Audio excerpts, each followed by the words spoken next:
तेव्हा का इतके वर्ष सगळे वेगवेगळी सरकार आली गेली, परंतु दुर्दैवाने बरेच जण छत्रपती शिवाजी महाराजांचं नाव घेऊन स्वतःची राजकीय पोळी भाजण्याचा प्रयत्न करतात. हे महाराष्ट्राने अनेकदा बघितलेलं आहे.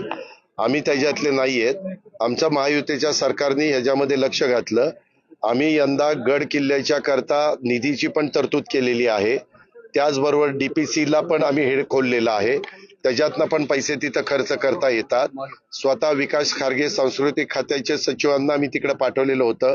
ते मुख्यमंत्र्यांचे पण सचिव आणि सांस्कृतिक विभागाचे पण प्रधान सचिव आहेत. त्यांचा रात्रीच काल मला उशिरा फोन आला की दादा आपलं काम आज झालेलं आहे. ते महाराष्ट्राच्या शिवप्रेमींच्या दृष्टीनं आणि महाराष्ट्रातल्या मराठी माणसाच्या दृष्टीनं अतिशय आनंदाची अभिमानाची अशा प्रकारची घटना घडलेली आहे.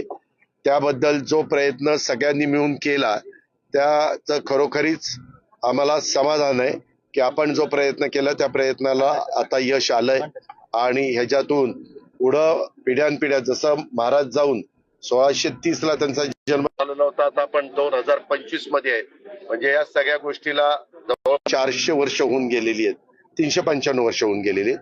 तर 395 वर्ष होऊन गेलेले असताना ज्या पद्धतीनं पुढच्याही पिढ्या ते सगळं टिकलं पाहिजे, राहिलं पाहिजे, त्याच्याकरता त्याच्यात समावेश होणं अत्यंत गरजेचं होतं. ते काम झालेलं आहे. आता त्यांच्या ज्या काही गाईडलाईन असतात त्या पद्धतीने पुढची कामं. राष्ट्रवादी शरदचंद्र पवार पक्षाचे जयंत पाटील यांनी प्रदेशाध्यक्षपद